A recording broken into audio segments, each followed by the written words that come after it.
ಇನ್ನು CM social ಎಂಜಿನಿಯರಿಂಗ್ನಲ್ಲಿ master ಆಗಿದ್ದಾರೆ. ಸಿದ್ದರಾಮಯ್ಯ ಯಾರಿಗೂ ಕೂಡ ಅನ್ಯಾಯ ಮಾಡೋದಿಲ್ಲ ಅಂತ ಹೇಳಿ ಕೊಪ್ಪಳದಲ್ಲಿ ಶಾಸಕ ಬಸವರಾಜ ರಾಯರೆಡ್ಡಿ ಹೇಳಿಕೆ ನೀಡಿದ್ದಾರೆ. ಸಿಎಂ ಆರ್ಥಿಕ ಸಲಹೆಗಾರರು ಆಗಿರುವಂತಹ ಬಸವರಾಜ ರಾಯರೆಡ್ಡಿ ಯಾವುದೇ ಊಹಾಪೋಹ ಇಟ್ಕೊಳ್ಳೋದು ಬೇಡ, ಹೊರನೋಟದಿಂದ ಯಾಕೆ ನೋಡ್ತಾ ಇದ್ದೀರಿ?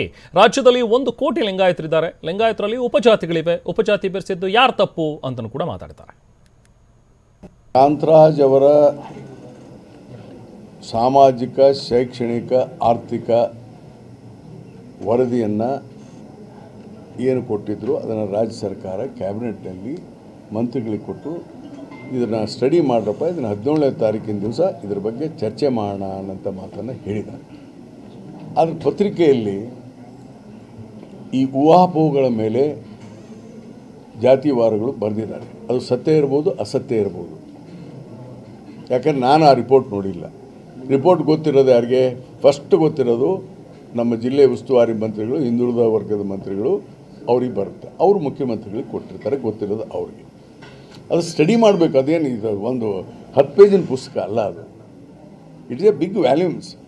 ಅದಕ್ಕೆ ಅದು ನಾವು ತಿಳ್ಕೊಳ್ಳಾರ್ದೇ ಮಾತಾಡಬಾರ್ದು.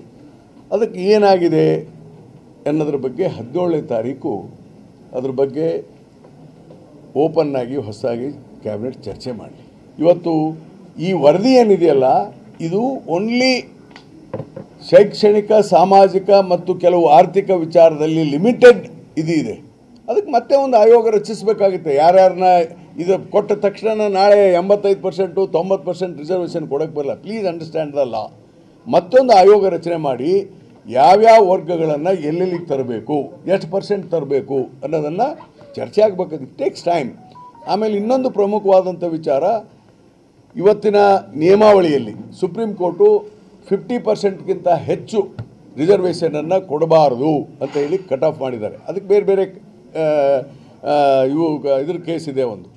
ಹೀಗಾಗಿ ಆ ಕೇಸ್ನಲ್ಲಿ ಅವರು ಮಾತಾಡಿದ್ರಿಂದ ಇವತ್ತು ಆಯಿತು 50%. ಆದರೆ ಶೆಡ್ಯೂಲ್ 9ನಲ್ಲಿ, ಸಂವಿಧಾನದ ಶೆಡ್ಯೂಲ್ 9ನಲ್ಲಿ ಇದನ್ನು ಸೇರಿಸಿ 50%ಗಿಂತ ಹೆಚ್ಚು ಮಾಡಬೇಕಾಗಿದೆ.